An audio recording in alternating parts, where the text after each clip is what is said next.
Hello students, स्वागत है आपका क्लियर स्टडी पॉइंट क्लासेस में। मैं Shivam Sharma. Students class 12 Uttarakhand board के जो स्टूडेंट्स हैं उनके लिए केमिस्ट्री के वेरी इंपॉर्टेंट क्वेश्चन एग्जाम 2025 के लिए हिंदी मीडियम के स्टूडेंट्स के लिए हैं। कल जो फिजिक्स का वीडियो डाला था वो मैंने इंग्लिश मीडियम के लिए डाला था। आज जो केमिस्ट्री का वीडियो है हिंदी मीडियम के लिए, वीडियो दोनों के लिए अपलोड होता रहेगा, बस थोड़ा टाइम लगेगा। पर डे जो है एक एक वीडियो या दो वीडियो हर सब्जेक्ट के आपके अपलोड हो जाएंगे। तो मैंने आपसे कहा था दूसरे चैनल को भी आप सब्सक्राइब कर लीजिए ताकि उसमें भी आपको वीडियो मिलते रहें। तो जल्द ही उस पर भी मैं 1-2 दिन में वीडियो अपने डलने स्टार्ट हो जाएंगे, तो उन पर भी आप उस चैनल को भी सब्सक्राइब कर लो ताकि आपको नोटिफिकेशन आ जाए। बार बार इस चीज़ को बोलने की ज़रूरत नहीं पड़ेगी ना, फिर आप पे जो होगा डायरेक्ट नोटिफिकेशन आ जाएगा। तो चलिए ज़्यादा टाइम वेस्ट नहीं करेंगे। चैनल पे नए हैं तो चैनल को आप सब्सक्राइब कर लीजिए, बेल आइकन को प्रेस कर लीजिए ताकि आपको इसी तरीके लेटेस्ट अपडेट मिलता रहे और बढ़िया क्वेश्चन आपको मिले। और इन क्वेश्चंस को आप जरूर पढ़ लीजिएगा विद आंसर। मैंने आपको ये क्वेश्चन दिए हैं, ठीक है। आंसर को मैं एक्सप्लेन करता चलूँगा फटाफट और फटाफट आपको क्वेश्चन भी बताता चलूँगा। चलिए आइए वीडियो को स्टार्ट कर लेते हैं। सबसे पहले आप देखेंगे यहाँ पे, छिला अंडा जल में रखने पर फूलता है परंतु सांद्र नमक के विलयन में सिकुड़ जाता है, क्यों? यानी कहने का मीन्स इसका ये है कि अगर हम किसी छिले हुए अंडे को ठीक है जल में रखते हैं तो वो क्या होता है, फूलने लग जाता है, यानी मोटा होने लग जाता है। परंतु अगर हम उसे नमक के विलयन में डाल देते हैं तो वो सिकुड़ जाता है। ऐसा किस कारण से होता है? तो यहाँ पे लिखा है ऐसा किसके कारण होता है? प्रासरण के कारण होता है, ठीक है। प्रासरण में क्या है देखिएगा, प्रासरण के कारण ऐसा होता है, विलायक का परिणामी प्रवाह कम सांद्रता के विलयन से अधिक सांद्रता। यहाँ पे पूरा क्वेश्चन ऊपर कर लेते हैं पहले, फिर आराम से आपको समझा देंगे। यहाँ पे क्या बोला है, मेन कारण इसका ऐसा किस कारण होता है, तो आपको प्रासरण के कारण बताना है, ठीक है। विलायक का जो है परिणामी जो प्रभाव होगा कम सांद्रता के विलयन से क्या होता है, अधिक सांद्रता के विलयन की ओर होता है। तो ऐसे में क्या होगा, जल जो है कम सांद्रता में अंडा फूल जाता है, यानी जल की सांद्रता क्या होती है, कम होती है क्योंकि विलायक जल का प्रवाह अधिक सांद्रता अर्थात अंडे के भीतर की ओर होता है, ठीक है। तो ऐसा होने पे क्या होगा, अंडा फूलेगा। परंतु नमक में इसका जस्ट अपोजिट हो जाता है, ठीक है, इसकी विपरीत दिशा रहती है प्रवाह, तो इस कारण अंडा क्या होता है, सिकुड़ जाता है। आगे देखेंगे मोलरता और मोलरता में क्या आपका अर्थ रहेगा, उसका अर्थ आपको स्पष्ट करना है। पहले मोलरता की बात करते हैं। 1 लीटर विलयन में उपस्थित विलय के मोलों की संख्या को विलयन की मोलरता कहते हैं। यानी कह रहे हैं कि अगर आपने 1 लीटर विलयन लिया, उसमें कितने विलय के मोल घुले हुए हैं यानी मिले हुए हैं, ठीक है, उसी को आप क्या बोलेंगे, विलयन की मोलरता बोलेंगे, ठीक है। मोलरता की बात करें, 1 किलोग्राम या 1000 ग्राम विलायक में घोले गए विलय के मोलों की संख्या, यानी कह रहे हैं कि आप 1 किलोग्राम या आप ग्राम की बात करें तो आप 1 किलोग्राम, या अगर वैसे नॉर्मल ग्राम की बात करें तो 1000 ग्राम विलायक में, ठीक है, कितने आप विलय के मोलों को आपने घोला हुआ है, उसको आप क्या बोलते हैं, विलयन की मोलरता बोलेंगे, ठीक है। सिंपल वर्डों में समझ रहे हैं। अब आ गए हैं आपके न्यूमेरिकल। यहाँ पे देखिएगा, एक पदार्थ के 10 ग्राम को 100 ग्राम विलायक में घोलने पर क्वथनांक में 1% की क्या होती है, वृद्धि पाई जाती है। क्वथनांक में क्या होगा, 1 डिग्री की वृद्धि पाई जाएगी, ठीक है। परंतु पदार्थ के अणु भार की गणना कीजिए, यानी पदार्थ के अणु की बाहर की आपको क्या करनी है, गणना करनी है। विलायक हेतु के बी का जो मान दिया है आपको, कितना दिया है, 2.53, ठीक है, दे रखा है यहाँ पे। अब यहाँ पे आपने सूत्र पढ़ा होगा, यानी फॉर्मूला आपने पढ़ रखा है कि small m equals to 1000 into K B into W1 upon delta T B into W2 होता है। हालांकि के बी का जब आप वैल्यू निकालेंगे तो ये आपका के बी का जो वैल्यू बनेगा वो फॉर्मूला क्या रहेगा आपका, यहाँ पे जो आपका फॉर्मूला बनने वाला है वो आपका बनेगा m into delta T B into W2 upon यहाँ पे बनेगा 1000 इंटू W1। इस तरीके से आपका क्या बनेगा, ये फॉर्मूला बनेगा, ठीक है। तो यहाँ पे नीचे की तरफ देखेंगे, यहाँ जितनी जितनी वैल्यू आपको दी हुई हैं वो वैल्यू आप यहाँ पुट करेंगे तो m का मान कितना निकल के आएगा, 253 निकल के आ जाएगा। तो सॉल्यूशन बिल्कुल सिंपल है, मैंने आपको समझा दिया, फॉर्मूला यहाँ पे आपको दिया हुआ है, ठीक है। इन क्वेश्चनों को आप सॉल्व आसानी से कर देंगे, वैल्यू पुट करना है, डायरेक्ट आपका आंसर यहाँ पे आ जाएगा, ठीक है। यहाँ दिखा भी है, W1 जो है विलेय पदार्थ का द्रव्यमान है 10 ग्राम जो है, W2 जो विलायक का द्रव्यमान जो 100 ग्राम है, डेल्टा टी बी यानी क्वथनांक में उन्नयन जो हो रहा है, जो वृद्धि हो रही है वो कितनी है, 1 डिग्री सेल्सियस आपको यहाँ पे दिख रही है। नेक्स्ट क्वेश्चन की तरफ बढ़ेंगे आप। 5% सुक्रोज यानी जिसका अणुभार कितना है, 342 विलियन 0.877% यूरिया विलियन का संप्रसारी है। यूरिया का अणुभार ज्ञात कीजिए। यूरिया का क्या करना है आपको, अणुभार ज्ञात करना है। तो यहाँ पे देखेंगे 5% सुक्रोज विलयन की सांद्रता कितनी है, 50 ग्राम पर लीटर है, ठीक है। यानी 5 ग्राम सुक्रोज विलयन की मोलरता अगर आप निकालेंगे तो सांद्रता ग्राम में या लीटर में जो भी दी होगी या अणुभार जो आपको दिया होगा इसको रख देंगे। ठीक है, यहाँ पे आप देंगे 50 अपॉन क्या आ जाएगा 342 आ जाएगा। ठीक है, अब ये यूरिया के विलयन की सांद्रता अगर आप देखते हैं तो कितने 8.77 ग्राम पर लीटर आएगा। यहाँ पे देखेंगे तो यहाँ पे इसका भी क्या करेंगे, यूरिया के मोलर सांद्रता अगर आप निकालेंगे तो क्या आएगी 8.77 यूरिया का अणुभार। ठीक है, अब यहाँ पे देखेंगे जब दोनों विलयन समप्रसारी हैं, ठीक है, तो उनकी मोलर सांद्रताएं क्या होंगी, बराबर होंगी, तो दोनों को एक दूसरे के इक्वल रख देंगे। यूरिया का अणुभार आप यहाँ से फटाफट फाइंड कर लेंगे, अप्रॉक्स में आप लिख लेंगे, यहाँ पे 59.98 दिया हुआ है, इसको अप्रॉक्स में आप 60 मान लेंगे। ठीक है, बिल्कुल सिंपल है। ये कंडीशन फॉलो होती है जब दोनों विलयन के संप्रसारी यानी दोनों विलयन संप्रसारी हों तो उनकी मोलर सांद्रताएं भी क्या होती हैं, एक दूसरे के बराबर हो सकती हैं, या आप लिख सकते हैं यहाँ पे तुलना करने पर, दोनों विलयनों की आपस में तुलना या मोलर सांद्रताओं की तुलना करने पर भी आप लिख सकते हैं। यहाँ पे देखें, आगे देखेंगे 200 ml पानी में 0.292 ग्राम सोडियम क्लोराइड घुला है। विलयन में विलय की मोललता वह मोल अंश यानी मोल प्रभाव जिसे बोलेंगे आपको ज्ञात करना है। NaCl क्या है आपका 58.4 ग्राम मोल पर मोल दिया हुआ है। तो मोललता M=WA इंटू 1000 अपॉन में क्या आएगा Ma/WB आ जाएगा। ठीक है, तो यहाँ पे सब चीज़ें आपको गिवन है। विलय का NaCl का भार जो है आपका 0.292 ग्राम आ जाएगा। विलय का अणुभार आपका 58.4 आ जाएगा। विलायक का भार WB यानी 200 ग्राम आ जाएगा। विलयन की मोलरता स्मॉल m बराबर इतना आ जाएगा, सोल्व करके कितना आ जाएगा 0.25 यानी 1/40 को आप 0.25 लिख सकते हैं। मोल अंश की गणना करनी है तो सेम मोलों की संख्या निकालनी पड़ेगी NaCl में, तो कितनी आएगी 0.005 आपकी आ जाएगी। ऐसे ही जल के मोलों की संख्या आपको निकालनी है तो 200/18 कर देंगे, आपको 11.1111 आ जाएगा। तो इसमें कुल मोलों की संख्या आपकी कितनी आ जाएगी 11.115 आपकी यहाँ पे आ जाएगी। तो NaCl का मोल अंश निकालना है तो आपको फॉर्मूला पता ही है। ठीक है, XA/XA प्लस XB आ जाता है। तो यहाँ पे उन दोनों का सम आपने लिख ही रखा है 11.115। तो ऐसे में इसको क्या करेंगे 0.005 को आप डिवाइड कर देंगे उससे, तो आपका आंसर यहाँ पे तैयार हो जाएगा 0.00045। ठीक है, आगे क्वेश्चन की तरफ बढ़ते हैं। एक अवाष्पशील विलेय के 1 ग्राम को 10 ग्राम बेंजीन में घोलने पर या घोलकर जो भी कह सकते हैं आप, क्वथनांक में उन्नयन का क्या होता है 1% की क्या हो जाएगी वृद्धि हो जाएगी। विलेय का जो अणुभार है गणना करनी है आपको, बेंजीन का जो Kb है, ठीक है, वो आपको कितना दिया 2.53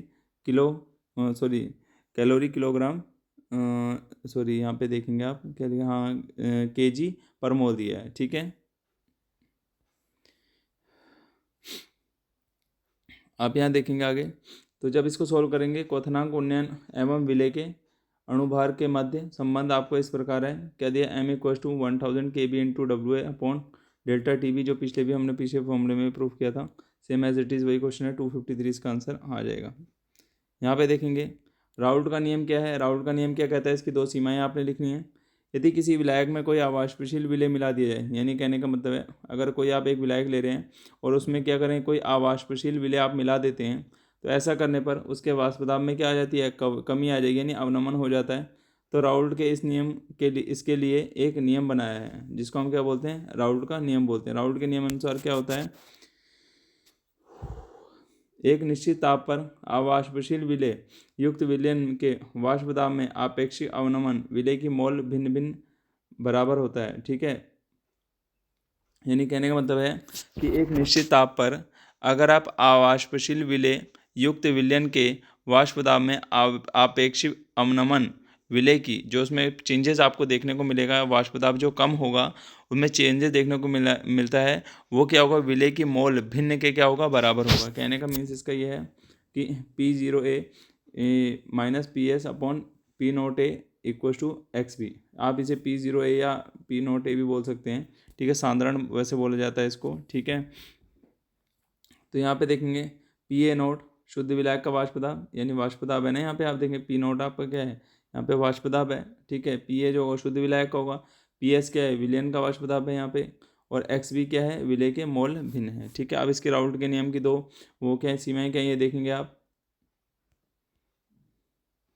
यह केवल उन तनु विलयनों पर लागू होता है जिनमें अवाष्पशील विलेय घुला हो। देखो इस टाइम मुझे 33 इसलिए बोलना पड़ रहा है क्योंकि क्वेश्चन के साथ साथ मुझे आंसर भी आपको समझाने हैं, और वीडियो अगर मैं एक एक क्वेश्चन को काफ़ी डीपली और ज़्यादा जल्दी आराम आराम से समझाऊंगा तो उसमें टाइम काफ़ी ज़्यादा वेस्ट होगा और काफ़ी ज़्यादा समय लगेगा। तो आप इन चीज़ को समझते रहिए, इनके आंसर भी हैं, तो जो बच्चे इनको देख रहे हैं वो इनका स्क्रीनशॉट भी खींच लें, स्क्रीनशॉट खींच के भी रख लें ताकि उनको आंसर लिखने में परेशानी ना हो। राहुल का ये केवल उन तनु विलयनों पर लागू होता है जिनमें अवाष्पशील विलय घुला हो। ठीक है, इस नियम के अनुसार विलय का विलयन में वियोजन या संगुणन नहीं होना चाहिए। ठीक है, ये दो नियम इसकी सीमाएं हैं। आगे देखेंगे हेनरी का नियम क्या कहता है और इसके महत्वपूर्ण अनुप्रयोग लिखिए। 2018 और 2015 में पूछा भी गया है। हेनरी का नियम क्या कहता है, किसी गैस का वाष्प अवस्था में आंशिक दाब, यानी कह रहा है कि अगर कोई भी चीज़ गैसीय अवस्था में है, ठीक है, गैस के उसमें है, तो उसका वाष्प अवस्था में, ठीक है, गैस का वाष्प अवस्था में, यानी जो गैस है अगर वो वेपर फॉर्म में आती है, यानी पोजिशन पे आती है या कंडीशन में कह सकते हैं हम, अवस्था में होती है, तो जो उसका आंशिक दाब यानी जो प्रेशर होगा उसका उस विलयन के गैस के मोल अंश के क्या होगा, समानुपाती होगा। तो कहने का मतलब है जो P होगा यानी आंशिक दाब वो हमेशा x के क्या होगा, समानुपाती होगा। तो ऐसे में जब हम समानुपाती का साइन हटाएंगे तो वहाँ पे एक नियतांक आएगा जिसको हम क्या बोलते हैं, हेनरी स्थिरांक या हेनरी नियतांक बोलेंगे। ठीक है, महत्वपूर्ण अनुप्रयोग, शीतल पेय अथवा सोडा वाटर में CO2 की विलेयता बढ़ाने के लिए बोतल को उच्च दाब पर बंद किया जाता है, वो भी हेनरी के नियम के अनुसार होता है। ठीक है, इसका दूसरा उपयोग भी मैं बताता हूँ, यहाँ पे अभी होगा, वो शायद प्रिंट कट हो गया, अभी देख लेते हैं। उसका थोड़ा प्रिंट कट आउट हो गया मुझे लग रहा है। कोई बात नहीं, हम यहाँ देख लेते हैं इसके नियम को।